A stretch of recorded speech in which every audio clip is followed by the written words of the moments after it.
Hello,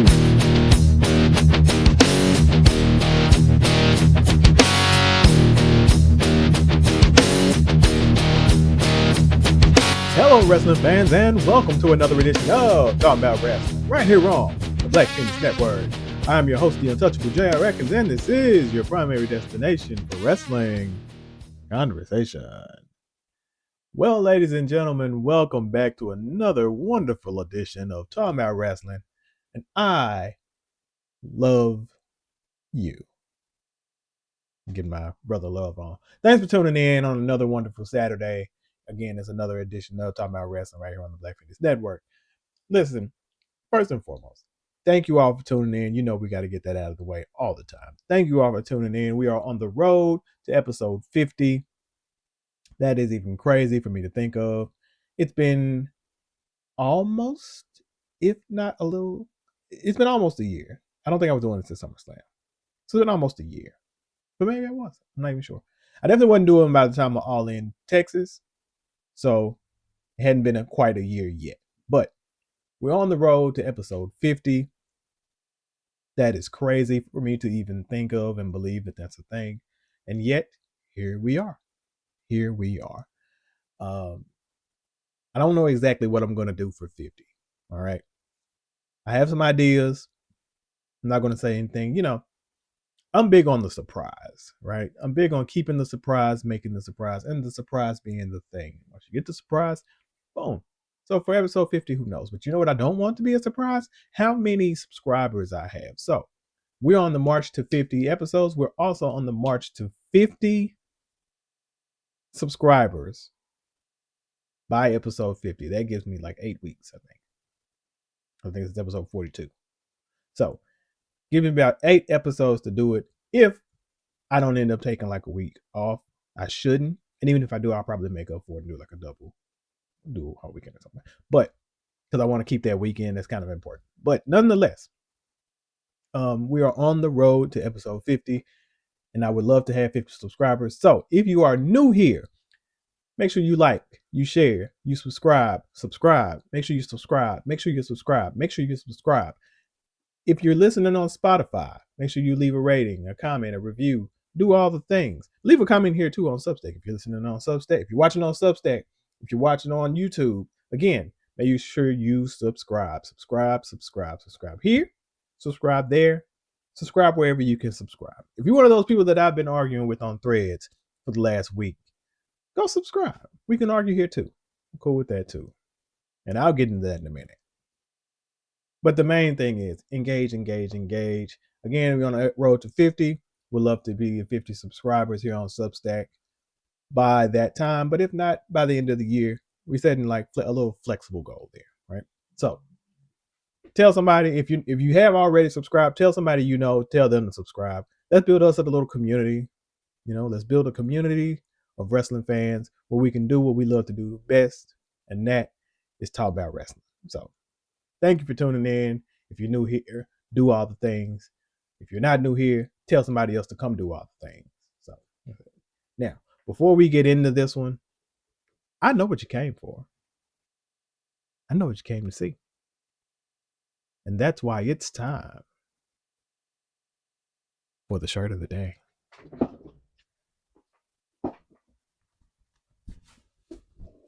We're going with a little, you see it. You see it.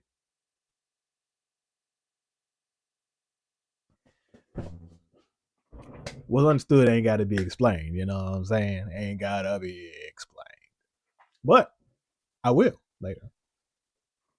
But first, let's talk. I have had a very interesting week on Threads. Threads is a very interesting social media platform.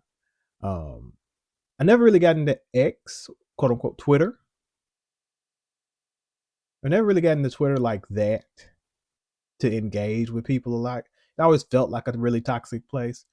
Facebook, those are people I know, and every now and then I'll get into like certain discussions, but certain points I won't even like engage with certain things because it don't be worth it. Not on TikTok, Instagram. Most of the times I look at the pictures or I look at the videos and then I keep it moving. There's something about threads. And the algorithm is so random, right? Because it just shows you stuff. There's no like real rhyme or reason to say like, so it's so random. But they have ways to bring people together. And it's odd because the things that will bring people together are very interesting. Um, it never ceases to amaze me. So I had like two major, not even arguments. I made a couple of posts last week. They got a lot of traction. Got a lot of responses, got a lot of energy back. And led to what I would think of, I wouldn't say arguments, debates. So let's dive into this. Last week I gave my predictions for Clashing Italy. I was, what is it, 80% right. I got 4 out of the 5 matches right. And the only reason it was 4 out of the 5 is because I refused to believe that they would do the thing that would have put me at 100%. And that was if Obafemi were to lose to Brock Lesnar, then it would be the most egregious decision WWE has made since the Fiend beat or lost to Seth Rollins at Hell in a Cell 2019. That entire thing, Hell in a Cell 2019. Hell in a Cell 2019 is the thing that broke me as a WWE fan. The perfect storm of, so here's, I'll get to that too. The perfect storm of AEW having just launched, and then Kofi Kingston getting squashed by Brock Lesnar, and then Hell in a Cell 2019, Seth Fiend was enough. It just broke me as a WWE fan. I haven't had the same feeling about the company since then. And I was having some strange feelings about the company before.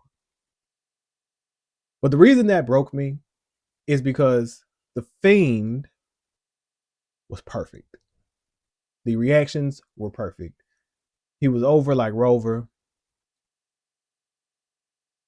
You had a horror movie villain organically over.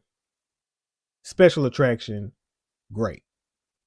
And I remember thinking, you got something so good. Just don't get up. And the minute they announced the match with Seth, I said, oh, they fucked it up. Why are you rushing him to the title? Why are you rushing him into a title match? Seth literally just won the title back. So why? Seth won the title back, I think, after Brock cashed in on him, if I'm not mistaken. And then Seth won it back at like SummerSlam. Because that was the year Brock won Money in the Bank. So Seth just got the title back. And now he's facing the Fiend. Well, the Fiend has all the momentum. Seth just got the title back. They don't need to have this match because somebody has to lose, and neither one of those decisions is a good decision.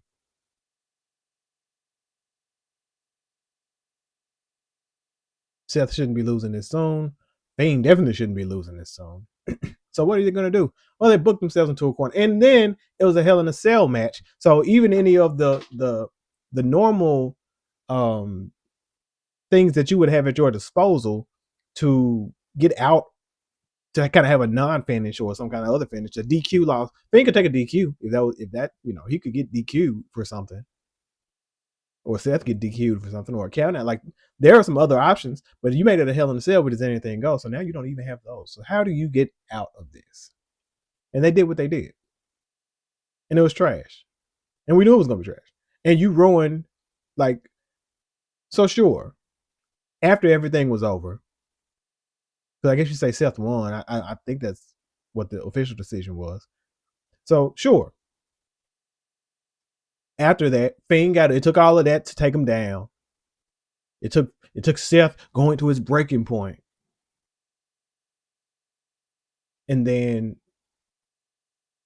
of course, oh yeah, and then Fiend got up afterwards and he attacked him as the show was going off the air. And then afterwards, he ran the next pay per view. He won the title.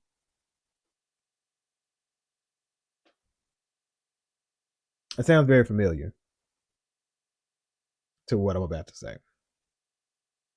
So that was egregious. Because why did you do that? You didn't have to do that at all. They booked themselves into corners in matches that they don't have to book themselves into corners on. Nobody was clamoring for Fiend Seth Rollins for the title at any point. People were content to let him keep squashing people. Probably there were some people he could have squashed that would have been fine.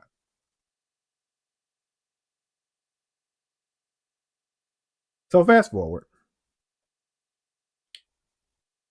I made the post, like I said, that if Brock Lesnar beats Obafemi, it will be the most egregious decision in WWE since that match. And then they did it. Brock Lesnar defeated Obafemi at Clash in Italy.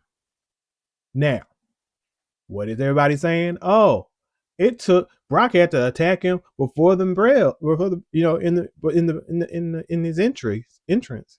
And then he hit him with, it took 7 F5s, and he looked like a monster. And Brock really just survived. And even though he lost, he still looked like a monster. That sound familiar? Sounds just like that Fiend shit, right? Yeah, that's what I said. And I said that you cooled off one of the hottest things that you have. Now, is Oba still over? Absolutely.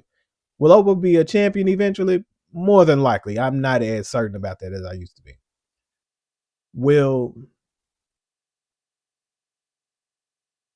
Did it harm him?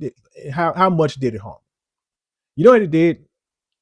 And the funny thing is, anybody trying to say that that's not what happened, they even said it on commentary. That now you knocked a little bit of the invincible aura off of Oba. And why did you need to? Why? Why did you need to do that? What purpose did that serve? It was too soon for Oba to go for the championship. Why? Why is it too soon for Oba to go after the championship? We're talking about no, you're not talking about anything. You're talking about somebody who was the NXT champion for the majority of 2025. And sure, he lost to Ricky Saints, but but that was NXT. And how much does the only thing that ever really matters in NXT for the most part is that they were an NXT champion. The feuds don't really matter that much. So NXT history doesn't carry over to main roster. Never has, really. So I mean, so there's no continuity there. So why did you need why did that need to happen? And I made that post, and then out come the WWE defenders. And that's what they are. That's what they are. And listen, I get it. I get it. I get it. There's some things in AEW that I will defend to the end. Okay. So maybe that makes me a bit of a hypocrite. But some of this stuff that you people are, some of the stuff you do, like it makes you make such obtuse observations and comments. And I'm like, what is wrong with you people? Now, somebody said something. I'll give you the one thing that I think. Somebody's like, I remember when we were able to just watch wrestling and enjoy whatever was in front of us. Yeah, I do too. When they give us enjoyable product. Now, was the match smash mouth and interesting? And yeah, Oba looked like a beast, and you hope, that he would pull it out. But why did Brock need that win back? Oh, it's gonna be for the trilogy. Why did we need a trilogy? Oh, because he's going to retire Brock in Minneapolis. He already did that at WrestleMania. I mean, not the Minneapolis part, but I mean Minnesota part, but he did that at WrestleMania. So at SummerSlam, we're just going to do the same exact thing, except now it's in his hometown. That makes it make what? If that's the thing. Because my booking was always that Owen should have been the king of the ring, challenge Roman at SummerSlam, put the belt on him, boom. The whole idea is to mirror Brock's ascension. And Brock Lesnar didn't lose a match until, what was it, Survivor Series maybe that year? And that was kind of weird. And he lost the Big Show. That was weird, but whatever. So Brock didn't lose a match before he won the championship, but Oba has to, because why? To say to all the things that you would say are the reason why. Because Brock, everything that you're telling me Oba can't do and Oba needs to do, you have it in Brock. Whatever accolades you think Brock had, whatever freak athlete, whatever you want to say, it exists in Oba. And I think Oba is probably way more over now than Brock ever was prior to maybe winning the night he won the championship. Maybe the most over he was over. Oba's over like that now. And had you kept that momentum going, look, people say like the open challenges weren't working. Cool. And if the only thing you could think to do was put him back in there with Brock, to have him beat Brock again and really solidify it. So then you know what they did? Then they put him in the King of the Ring. Off the loss, they put him in the King of the Ring. I'm thinking like, okay, well now what? Because now there are one or two paths for Oba at SummerSlam. Either Oba and Brock or Oba and Roman.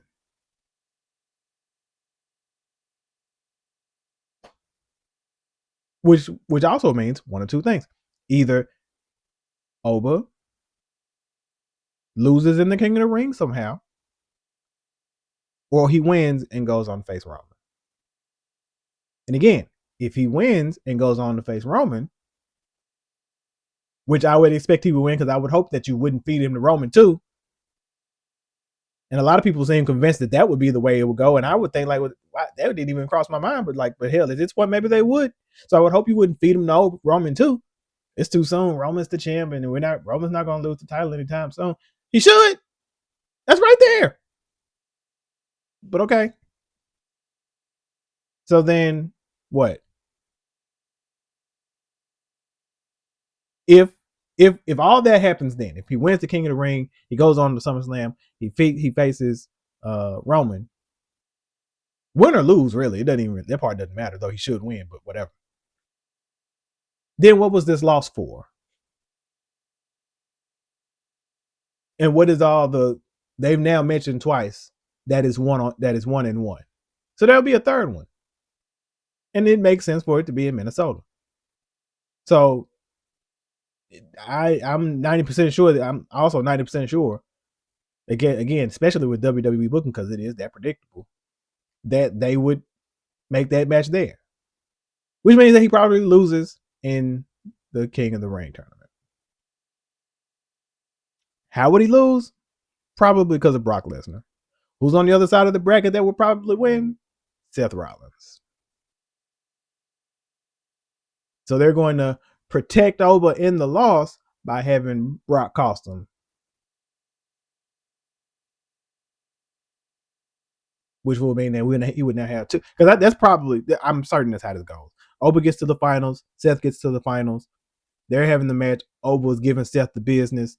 Oba's closing in. Somehow Brock comes out, costs Oba. Seth wins. Seth goes to SummerSlam take on Roman, because everybody wants to have that match for SummerSlam. Oba gets Brock. Some stipulation match maybe to end Brock's career in Minnesota. That's probably our booking from here to SummerSlam. From what we have right now, that's probably what we have. And listen, he looked dominant on Raw in the Fatal 4-Way. Absolutely. Absolutely. And you know what they said? See, I told you. Y'all said he was buried, and look at him now. I never said he was buried. I did say that you cooled him off. That you put the brakes to the momentum. And why? Why did you need to do that? You couldn't think of anything. See, that's the problem. You couldn't think of anything else to do. And that's WWE creative for you. They couldn't think of anything else to do with one of the most over new stars. It's like him and Trick. John's over too, but it's him and Trick. And I'm not sure. Trick gets huge responses. Trick is wild over. Oba is also wild over in a very different way. The things you want to see from Trick and the things you want, it's literally like having The Rock and Brock on your brand in their prime, in their like, it's like 98 Rock, maybe 98, 99 Rock, and like 2002 Brock. It's like having those two in your company at the same time. And the hilarious part of that is you still have Brock, and you could have used real Brock to put over new Brock, and you kind of did, and then you kind of didn't. We didn't need a trilogy. These aren't big classic matches. They're big brawls, a big, Brock Lesnar spammy matches. There haven't even been 15 minutes of action between both matches.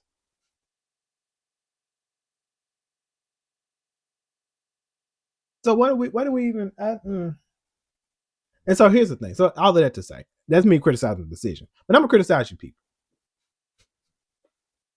because I get it, man. WWE booking has you in a chokehold. That 50-50 booking has you in a chokehold. And you think, well, this is how wrestling's supposed to be. I had so many people when I made that post and when I would give them the breakdown, a slight bit of the breakdown, because it's typing, so I'm not, whatever. I had so many people be like, oh, you must be new here. You must be new around here. You must not understand wrestling. You must not know wrestling. Dude, I can guarantee there is a 95% chance that I've been watching wrestling way longer and understand it way better than most of the people who are commenting on this thing. Because if you think that the WWE style of booking and storytelling, if you want to call it that, is the only way to do things, you're out of your mind. It's not even that you're out of your mind. You're just out of your depth.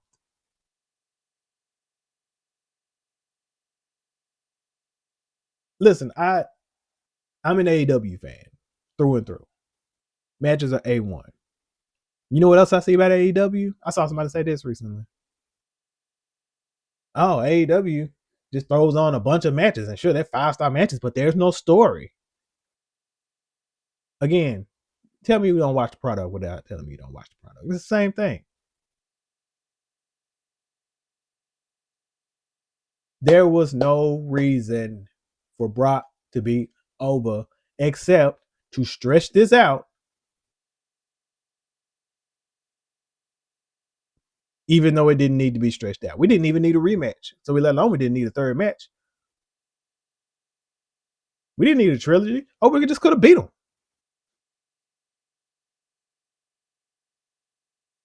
And then he comes out for whatever. There's a lot we didn't need to do in Minnesota for Brock. We could have done, never mind the legal shit. I'm not even gonna get into all of that because we whatever. But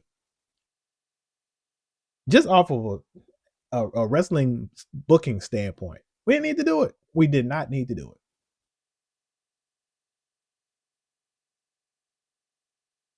You know, it would have been a cool moment in Minnesota. Brock comes out because, of course, you don't need a reason for Brock to come out. It's Minnesota. We know he's from Minnesota. Have him come out with Paul Heyman. Have Undertaker come out telling me he's going into next year's Hall of Fame. Boom.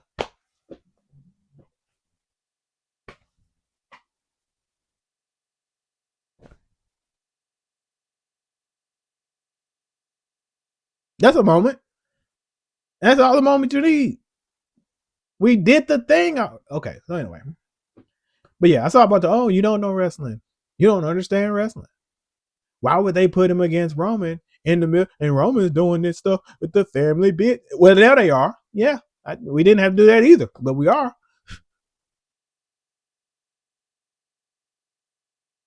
And I could and I could use the spoilers there.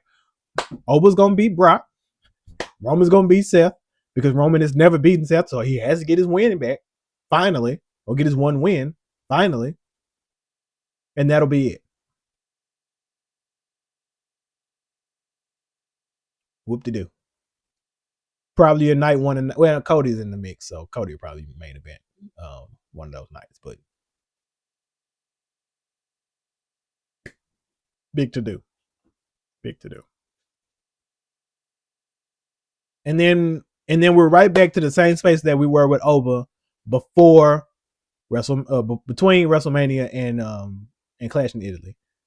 That we don't know what to do with Oba in the meantime. So he's just floating. He's just floating around to the Rumble. Because maybe you'll have him win the Rumble and win the title at WrestleMania.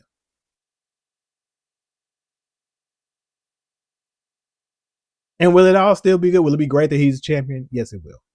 Sure. Will it be great that he probably beats Roman or whatever and he has this big WrestleMania moment? Sure. Maybe. I'm not saying that he's completely derailed. I'm not saying that he'll never be champion. I'm not saying he's buried. I'm saying that this was a dumb decision. And in the same way that The Fiend is a legendary character, even though he wasn't around that long, and even though they killed all the mystique and momentum at Hell in a Cell 2019, still a memorable character. But that will never not be a thing.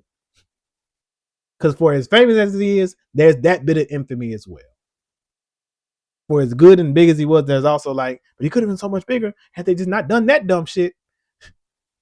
That and then and them having Goldberg beat him for the title also stupid. But 4 and 5, which is also the reason you don't put the title on him, because somebody has to beat him for the title. Who's going to beat him for the title? And it's Goldberg. A lot of people like this is what they cannot let go. They cannot let go. They're suckers for nostalgia. They're suckers for their stars and celebrity. Like that's why.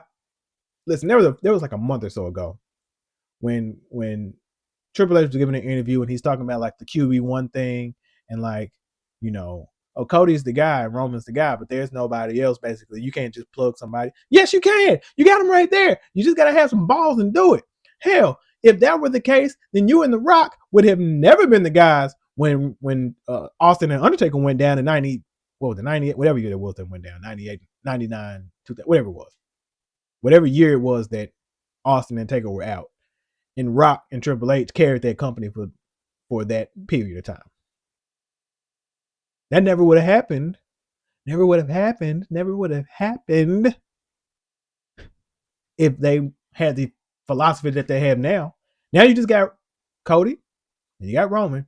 And then somebody that it's probably the same guy I was arguing with. And I hope he's watching because I told him to tune in.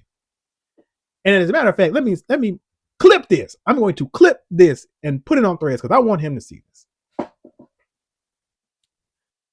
This motherfucker says to me, there are like 10 guys in WWE that are ready to be the guy, and it's not right for Oba to jump the line.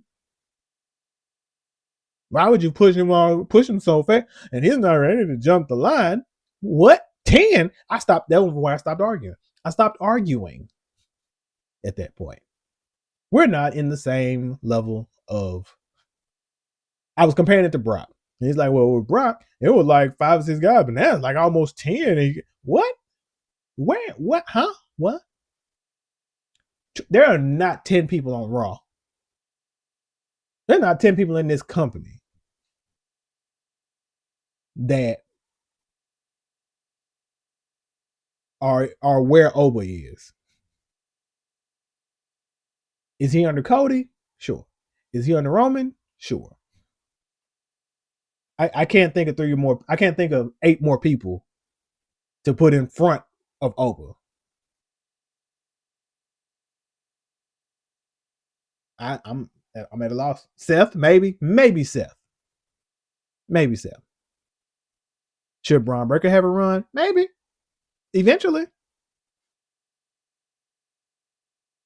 Him and Oba's gonna be big money. Him and Jacob Fatu is gonna be big money at some point. Jacob Fatu and Oba's gonna be big money at some point. Could Jacob Fatu be the guy? Maybe at some point. I don't see him there yet though. You know who I do see there? Oba. And then who else? Who else you got? Trick is the United States champion on SmackDown, so he's doing that. Gunther maybe. Well, Gunther's over on SmackDown dealing with Cody, and Gunther's already been there twice.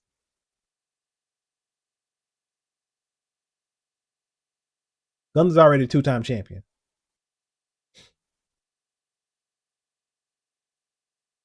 Jay's already done it.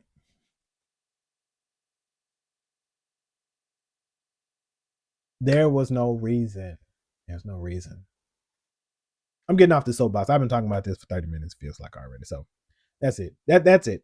WWE was stupid for that. They put him in the King of the Ring. He's gonna probably get to the finals. He looked great. He'll probably still be over. They just chinked a little bit off that they didn't have to. That's it. They chinked a little bit off of him that they didn't have to. He's not. There's nothing they can do. Trust me here. There is nothing they can do. There's nothing that this loss or this feud is going to do for Obafemi that what happened at WrestleMania didn't already do. We already did the thing.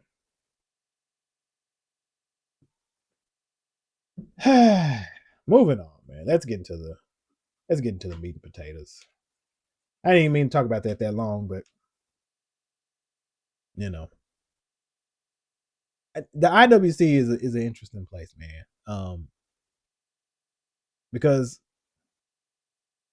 and it always has been, and it would be like me acting like I'm not a part of it. Obviously, I am, but it's such an interesting place because these WWE fans sometimes, AEW fans can be just as bad.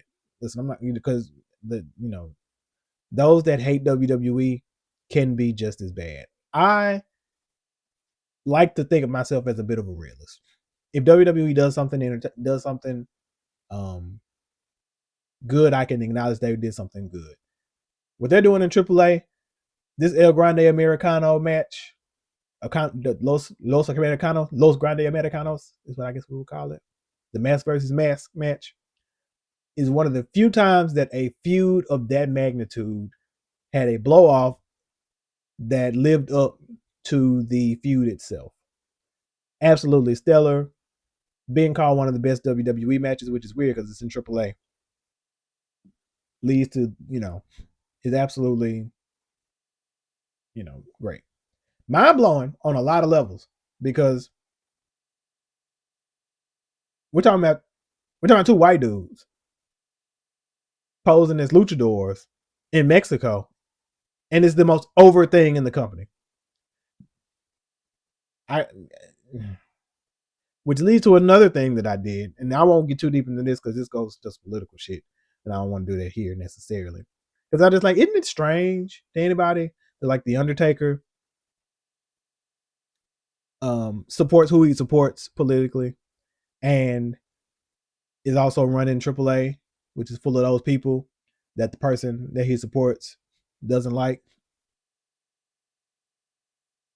It's interesting, but then I guess maybe it does make sense that the hottest thing in the company at that point then becomes 2 white dudes posing as luchadors having a match. I mean, it's cool. It wasn't. I mean, the match was great though. The match was great. I'm not gonna hold you. The match was great. I don't. It's a mind fuck on a bunch of different levels, but the match was great. So when they do something good, they do something good. I'll give you the props that they do something good. And then they do a bunch of shit that don't make sense. And then they gotta answer to their corporate overlords. So like, when they do something good, I'll say they did something good. WrestleMania as a spectacle, as an energy, as a hub for wrestling fans, casual fans, wrestling in general, that energy is unmatched. When I went to Philly a couple of years ago, what was it, 23? Yeah, no, 24. I went to Philly in 24. I didn't go to Mania. I just wanted to be in the atmosphere. I actually wanted to go to Wale Mania, which I did, and I went to check out the World WWE World. You just the way that it brings wrestling fans from around the world together is something unmatched. I truly do hope. They said they won't. I truly do hope that AEW does something around WrestleMania weekend or season to counter the fact that they're going to be in Saudi Arabia this year. Next year. I hope they do, and I would love to go there. I know they try not to do like a counter programming thing, but I mean, hey, it, you know, so I mean, it's when WWE does something good, I will give them the props. I'm a little less critical of AEW. I'm not going to lie, but even sometimes with them, sometimes like, Tony doesn't do things that are like egregious to me. Tony Khan doesn't do things that are like egregious sometimes. But I can take the criticisms a lot of times where they come. The women's division has hit a lull. They had some high points. Then sometimes they'll hit a lull. It happens with AEW. I think it's disingenuous to act like it hasn't been better and that it's just at a lull. Probably a lot of that is that Tony Storm isn't there. There aren't a lot of women's feuds. There could be. So could you have more than one women's match on the show? Absolutely. He can do a little better, but they have lulls sometimes. Women's division is in a lull right now, and I think to make the criticism, I think you need to be honest that it has been better, and that right now it's been here before, it's gotten better. We've fallen back into a bit of a lull. We got the women's Owen going on right now. He's doing this weird thing and kind of slow walking some of it. But I guess we still got some ways to go, so I guess it'll be okay. I think I understand the women's forbidden. I think I understand why the women's tournament looks like it does. I guess with it leading to Forbidden Door. Anyway, we see how we segue right into AEW. It just flowed. So the women's division could use a little work. I think they do better on Collision, it seems, than they do on Dynamite with the women. From what I've kind of been noticing, it absolutely feels like they do more on Collision with the women than they do on Dynamite. But such is such. So with all that being said, let's talk about some AEW. We're there now. So let's just run it from the top. We opened up with MJF and Roosh, which turned into a no DQ match, which is A-okay. A great match. MJF gets the dub, of course. We had El Idolo coming out to motivate Roosh. Nice touch. Again, hell of a match.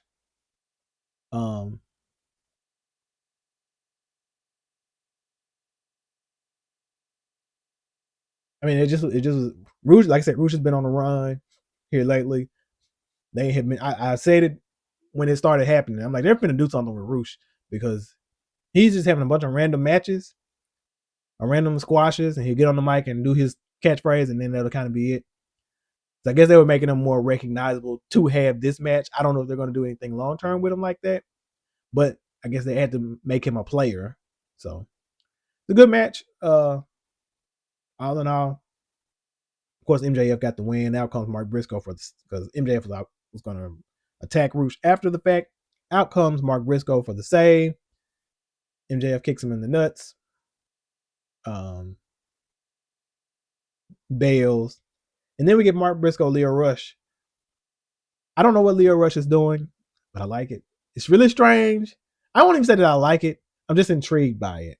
It's like, I'm waiting to see where it goes or what it is. It's one of those things. And I hope this is one of those things that just kind of disappears and it's like, oh, wonder what that was. So we'll see. Um, again, they had a very interesting match as well. Mark Briscoe, of course, gets the win. Cuts a promo basically saying, how much he hates Max and how, you know, it was a lot.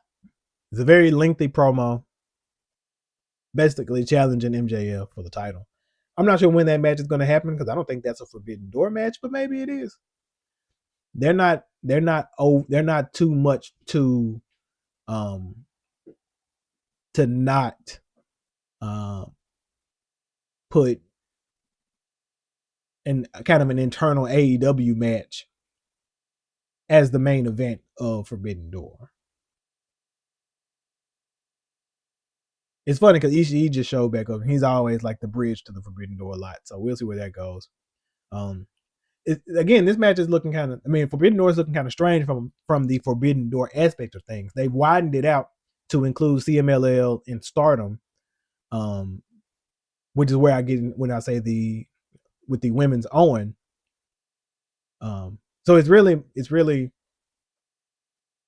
AEW, ROH, New Japan. Now it's CMLL and Stardom. Stardom makes sense because now you can bring in. You're obviously gonna bring in people for the women.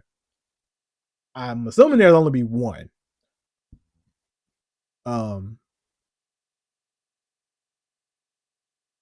Whoever's going to face Tekla will probably be someone from Stardom. Due to the next thing that happened on the show, which I'll talk about in a second, but and it makes a lot of sense as well. But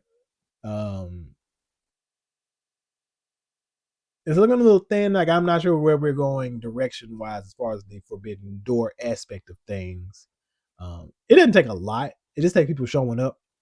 But it's also like, but who does New Japan really have? They seem like they're in a bit of a reset phase, so there's not a lot of the stars that they used to have that could come over and make it a Forbidden Door thing. I think you could probably get more out of CMLL, perhaps, with somebody like a Mystico or a couple of other people maybe. And then Mystico and MLW. Oh, that's strange because whatever.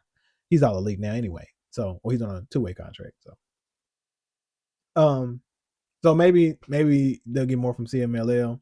Like I said, New Japan seems to be kind of in a bit of a reset phase. Again, all the people who could have really crossed over, the names are either already in AEW, retired in WWE or elsewhere. So it's kind of like I don't know. I don't know what you get. I mean, you can always kind of get Suzuki.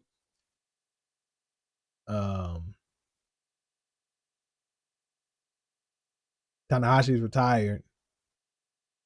There's still some. I'm just curious how they're going to go about it. So we'll see. Speaking of the Stardom thing, of course, the next segment was Tekla basically coming down, cutting the promo, kind of stating the goals here. Basically saying Tekla is the champion. Sky Blue gets to win the TBS title back, which is also a thing.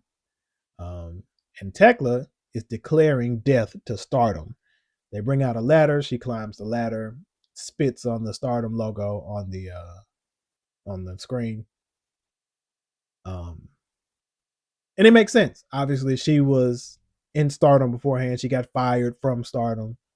So now she has the story of all of it is she attacked the owner. That's why she got fired. So now she has a vendetta against the entire company. So it makes sense for her to face someone from Stardom. I'm not sure who it will be. I'm not that big on Stardom history, or Stardom going on, but that makes sense. So it makes sense for this to be the thing. So I'm not sure where else they're going to bring people in, though. So we'll see how that goes. Andrade had a match, did his thing. Yeah, he does. Quick squash.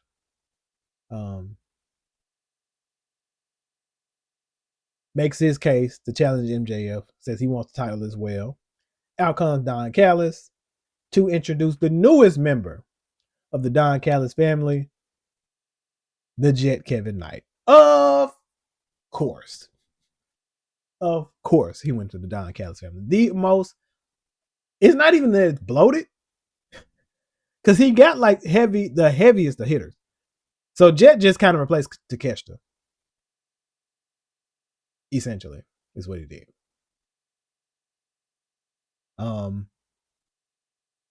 Kevin Knight, Speedball, then have their match. Another great match. I was very interested to see how Kevin Knight would handle himself as a heel in ring, and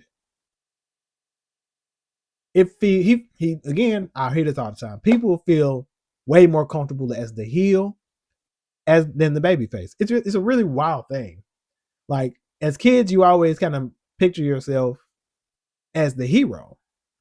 At some point, I'm not sure where the cool heel aspect came from, or just the idea of being a heel. And maybe it's a societal thing. I'm sure that there's a study there that being the heel is so much more fulfilling and so much more comfortable to people. He looks so much more comfortable. And not to say he didn't look comfortable as a babyface, but as a heel, it's like, yeah, now this fits. This fits a lot better. He didn't do the UFO splash. I forgot exactly what he won with. Forgot what kind of move it was that he won with, but it wasn't the UFO splash. I'm like, good. Because the thing with a heel, if you're high flying doing all the cool shit, then people are going to cheer for the cool shit. So you kind of got to temper some of the high flying to really make him. Pac was one of those people who could kind of walk that line of still being fast, not agile, but still be a heel. He was a bastard, even so like that. But really good showing in his first match as a heel and his first outing as a member of the Don Callis family. Very good showing for Kevin Knight. I expect big things. Like I said, he seems much more comfortable in the heel role than he did as a babyface already to me. So there's that. You get a backstage segment with the Dogs and the Bucks. So apparently we're going to do that too, maybe as a number one contendership thing. The Bucks basically called David Finlay like the worst leader of the Bullet Club. Yeesh. Then we get a segment with MJF where he basically said, and Brock Briscoe not getting a shot. Leave him alone. Which means that the match is definitely happening, more than likely. Not sure when. I think they said that Max not as injured, but like he had swelling on his knee or something to that, or tweaked or something. So I don't think there's anything major that happened, but there's definitely some kind of injury, I think, there. So we probably won't be seeing it anytime. So, but maybe I'm sure he'll be fine by Forbidden Door. And I'm not sure if that'll be the match, but that's interesting. I'm gonna be honest. If that match happens at Forbidden Door, it probably won't be the main event. It would probably be Will Ospreay and Swerve in the main event, in the finals of the Owen. There's precedent to have it as the main event when they did Hangman versus Ospreay last year at Double or Nothing. It was the main event over the title. And who was the champion? Mox was the champion. They didn't even have a title. That's what they didn't have a title match because Mox was in Stadium Stampede. Well, Anarchy in the Arena. So they didn't even have a world title match. They just did that. I guess that made sense. I don't know if it would main event over the title, but it could and probably should.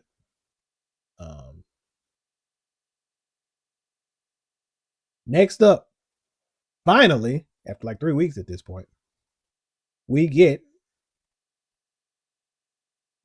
another opening match.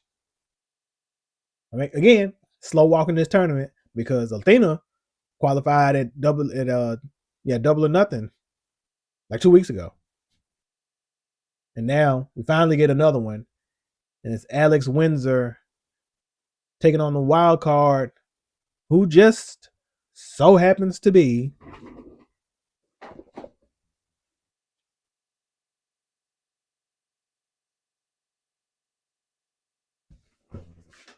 a returning Mercedes Moné, who might have new music. I couldn't pick that out. I couldn't pick it out. I need to watch it again because I couldn't hear if she had new music, and I just sounded like it was new music. It still had the CEO thing, but it sounded different. I couldn't. Something was happening with the music there. Maybe it was just me. So I'm gonna check it out again and see. But a new, very serious. There was not a lot of the dancing. Uh, she seemed very focused. She did. Of course, she got the win over Alex Windsor. Of course, still looked great in the ring as always. Looked great in general. Mercedes, hey, Mercedes, okay, hey, all right, all right. You know, I dig it. Way more than ever in WWE for some reason than Sasha. As Mercedes, it's like, yo, all right, okay, all right, okay, you know.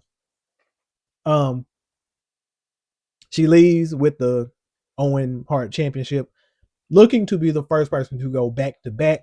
And I'll be honest, I don't, I don't see anybody else in this tournament knocking her off. And then maybe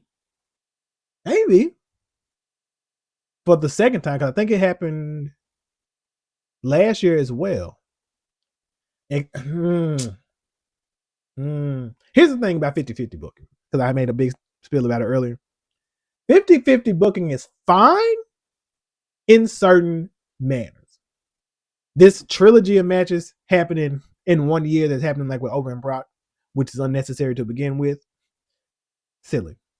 It being a trilogy between Brock and Cody, what was it, a few years ago, again, was silly. A trilogy of matches over time, I'm all right with that. So 50-50 booking works in a longer period. We had a one-on-one match, one person wins, boom. A year or so later, they have another one, the other person wins, boom. Now you have, when the third match happens down the line, or maybe even kind of back to back, it's like, hey, we're 1-1. Somebody has to win this feud. Then you do it. When we talk about WWE 50-50 booking, these things happen like in the span of 3 or 4 up to 6 months tops. And that's the issue. So, Mercedes gets the win. I'd be hard pressed to think that anything other than Athena Mercedes is the final. And Mercedes comes away with the win. And then there's still story to do there, because then you get the story of Athena has to beat Mercedes. Same thing with, it's the same with the Roman and Seth thing. Roman has never beaten Seth. Which again, whatever. I'm not gonna get back on the Overbrock thing. Remember, we're talking AEW. Anyway, so Mercedes is my pick to win the entire tournament for a second time. Mercedes Tekla at All In sounds good. Mercedes wins the belt. Tekla's been doing a good job. Mercedes as champion, especially if she's like a babyface, could be very interesting. We haven't seen her as a babyface in AEW. Even if she's a heel, she's gonna be a better heel than Tekla.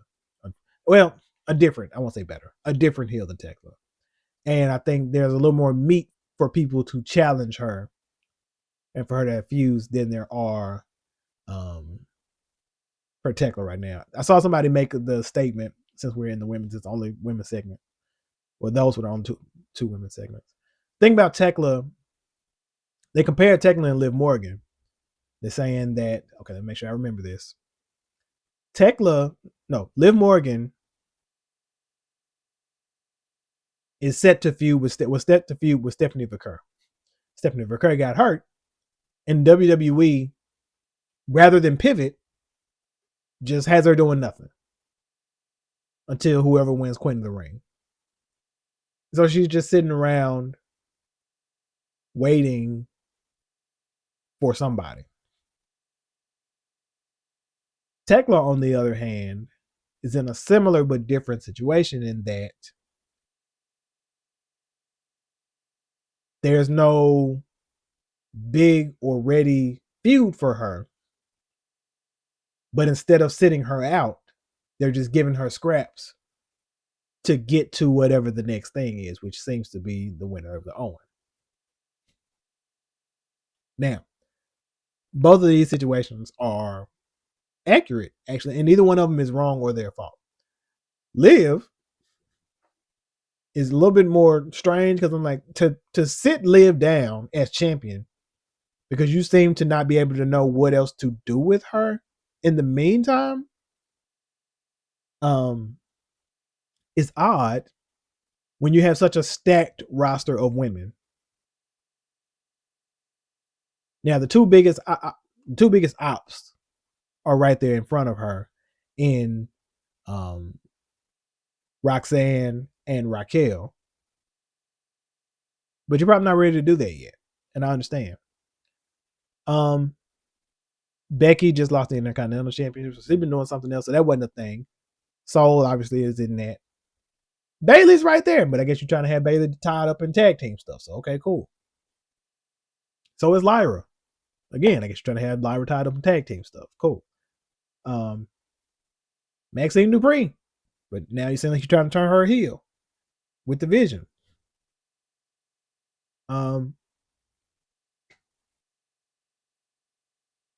There are plenty of women that you could pull from. You can pull people from SmackDown. Who cares? Whatever. Nobody cares. Nobody cares. There are too many women in that company for them to not have something for Liv to do in the meantime. EO still there. Why not do EO? Julie is there, but Julie's on SmackDown. Most of the other women are on SmackDown who don't have anything to do. That would be great. So the fact that we couldn't find anything for Liv to do in the meantime because we're just waiting for Stephanie to come back because we don't know it. That's strange. That's a very strange thing there. In the meantime, Tekla, similar but different. There's no the problem with having Tekla be such a new character to AEW. She just debuted last year. So to have Tekla be such a new, yeah. To have Tekla be such a new character to AEW, it's been a year. I think she debuted maybe right after Double or Nothing last year and attacked Jamie Hayter after Jamie Hayter had lost in the finals to Mercedes. So it's been a year. She's still a fairly new character, and she's had enough to get her hooks into people, but not enough to have a solid feud that we can look at and say that makes sense. The only things that existed like that were Jamie Hayter, who she's already beat a time or two. The feud with Stat was good, but she's already won that one. And so then they just kind of feed her different people. But there's nobody that feels like this is her feud.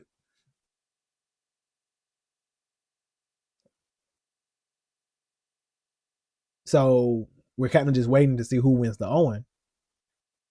And there's nobody in that tournament that you look at and say, okay, this is the match that we're pointing to for Tekla. There is no natural favorite there. In the Owen, in the men's Owen, you could, like I said, you could absolutely look at everybody that was in it just about, especially if MJF was going to be a champion going in. Everybody in that side of the on that tournament, you could see making it to the finals and having some sort of beef with MJF to get there. So,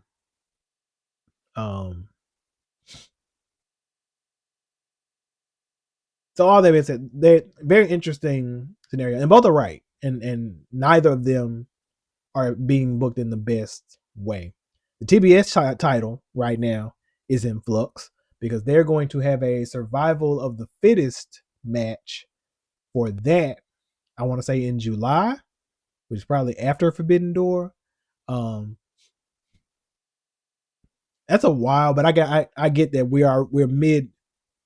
I do think having that and the Owen would be a bit much.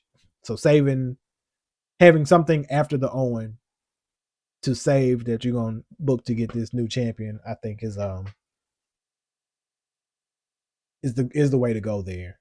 Uh, un, Somewhat unfortunately, Willow wasn't doing all that much as TBS champion that this feels like it derails anything. Um, and I'm not sure who wins, but I think that should be. I think this is an opportunity. First of all, why aren't we doing a casino gauntlet?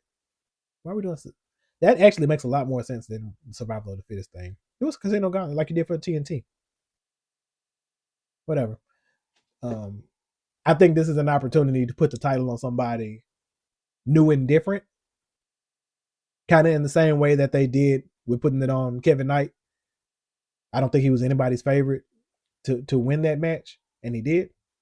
Um, so I think this is an opportunity to put it on somebody different. Amanada would be my pick there.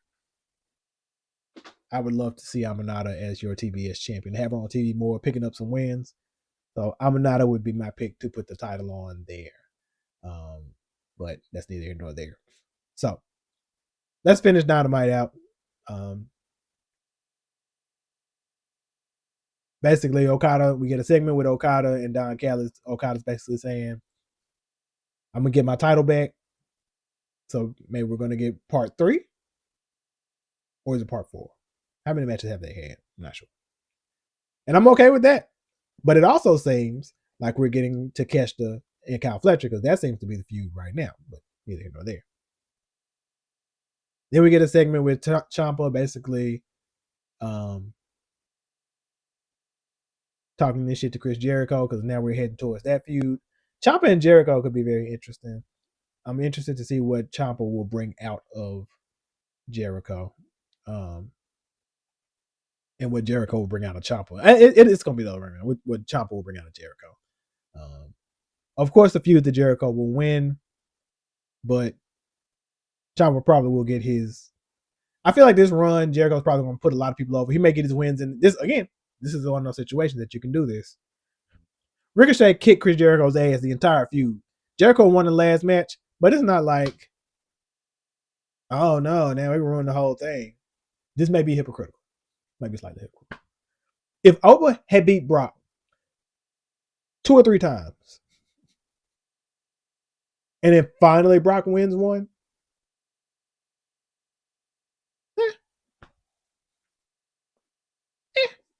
then I'm looking at it like, okay, well, that makes sense.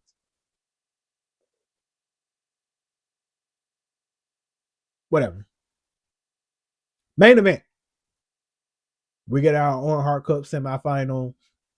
Will Ospreay and Mark Davis, as I predicted it would be.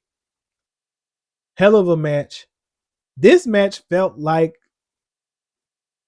a 1997 Raw, or even maybe 1998. This was it was insanity. The first half of the match was fantastic, one-on-one, a lot of storytelling. Will Ospreay's neck being the focal point here, obviously, because that has kicked off the entire thing of his training with the Death Riders. So a lot of focus on Will's neck, pile drivers. They're going back and forth. Hell of a match. There's a ref bump, and then the shenan again. Because, boy, first we get like Don Callis members coming out, then we get Death Rider, and they're coming out one by one. Death Rider, Don Callis family member will come out, a Death Rider will come out. Don Callis family member will come out, Death Rider will come out. Don Callis family will come out, Death Rider will come out. Back and forth, back and forth, back and forth. So finally, everybody's out there. Everybody's out. They're brawling. And it's moonsaults off the top rope. And it's just big brawl, big big brawl. Everybody's brawling. Don Callis family, Death Riders, everybody's brawling. So now we're back to square one. But it's a million of them Don Callis family motherfuckers. So we think Will has it in the bag. And who comes out next? Kyle Fletcher. That's right. The original United Empire. All in one ring at the same time. But who comes out to make the save there? Takeshita. So now we got Takeshita brawling with Kyle Fletcher. I think the conglomeration might have came out. I'm not even sure at this point. So it's just a huge brawl. Everybody's brawling outside. Inside the ring, finally, Will Ospreay catches the death ground.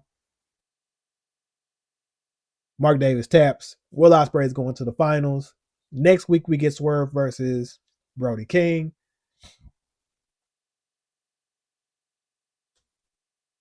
It could be Swerve. I mean, it could be Will Ospreay and Brody King. That'd be a dope match, too. But Swerve and Will Ospreay sounds like main event level. Give it to me. Give it to me. Swerve has one win. Will probably pick up the win here. This is what I mean by 50-50 booking is done. When done right, makes sense. This is what I mean. Now they're 1-1.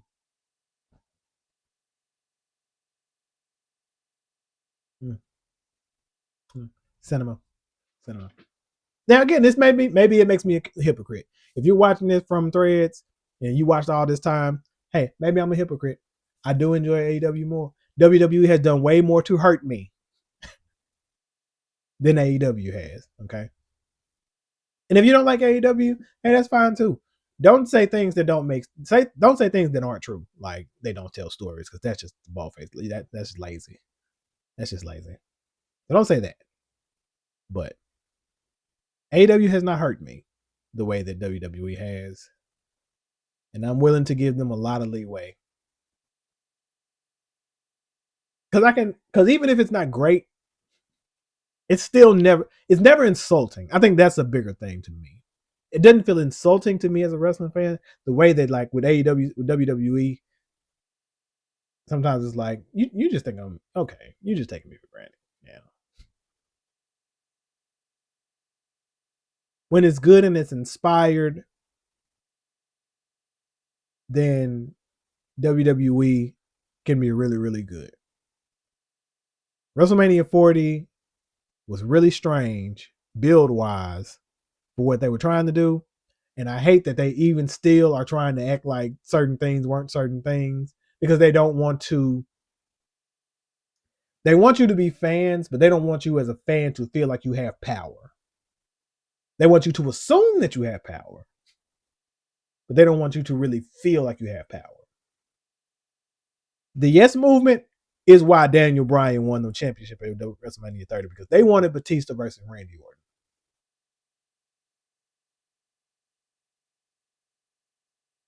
Was Daniel Bryan even in that? I don't even think Daniel Bryan was in that Rumble that year, which didn't make sense, because that's what people wanted. Say what they want, the backlash of him not being there is why he was in that match. The same thing happened with Cody that year at 40. You're not going to tell me that everybody saw it and was like, wait, whoa. So you're not going to do the Cody? No.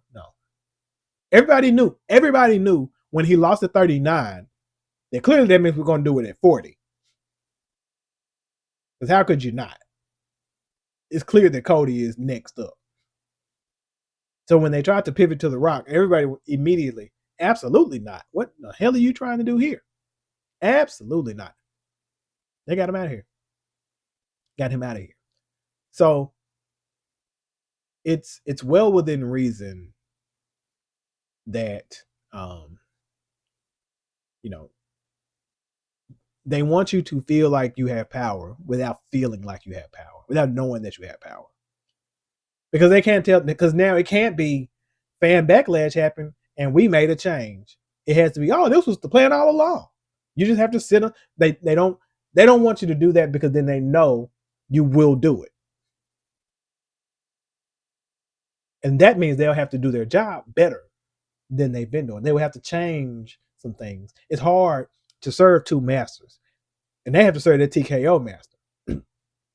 They need your money, and see, they're not even looking for the fans who genuinely care about the product, who may not be, very wealthy and can afford these astronomical ass tickets that they're trying to sell. So they're not looking for you. So they don't want your voice to sound like it matters, to seem like it matters. It's so egregious. Oh, that was the plan the whole time. We knew. So your plan was for Cody to win the Rumble. Let's just think of everything that happened at 40. I'm quick aside before I get out of here. Their plan was Cody's going to win the Rumble and clearly call out Roman because he wants his rematch from last year. But then Rock's going to come out and jump the line.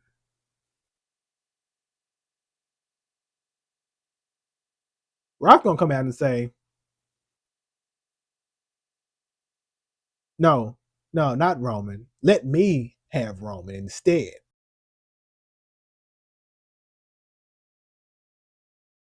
So badly. Let me do it. And Cody basically says, yeah, cool. So then we get the Roman Rock tease. Fans go ape shit. And then the very next time we see everybody, Cody's like, well, no. On second thought, no, I want my match. And then Seth is like, wait. And somehow all that devolves into Roman and Rock versus Cody and Seth. And then Rock. And then Cody and Roman on night 2. You cannot tell me that you have not been that creative ever. And it ain't even that it's creative. It's convoluted. But what? No. You pivoted. And it's okay that you pivoted. It's okay. Just say that you pivoted. We had an idea. And the fans wanted something different. And we had to go with what the fans want. We get the people what they want. They want, here's the thing, because I think even with fans, those of us who are those online who can be the most vocal, when there's especially a groundswell of a thing, they will change course.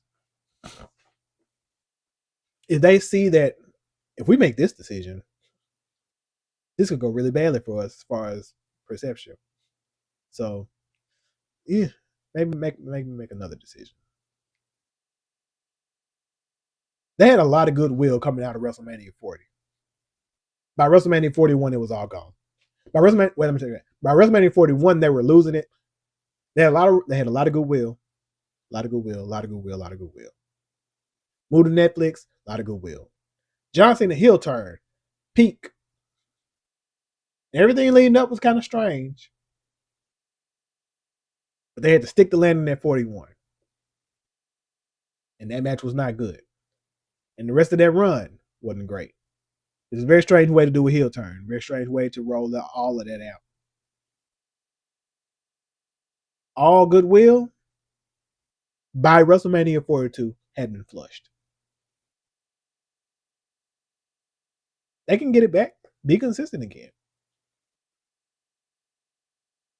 And I will end this by saying the easiest way that you probably could have had said consistency back by now would have been to ride the lightning bolt of Oba Femi. That being said, I'm your host, the Untouchable Jared Records. This has been Talking About Wrestling. Make sure that you like, share, and subscribe. Do all the things. If you listen, subscribe. Here on Substack, over on YouTube, Spotify. Do all the things. Come here. We're on the road to 50. Tell your friends, tell anybody you can. Ride the lightning bolt of Obafemi. And as always, we are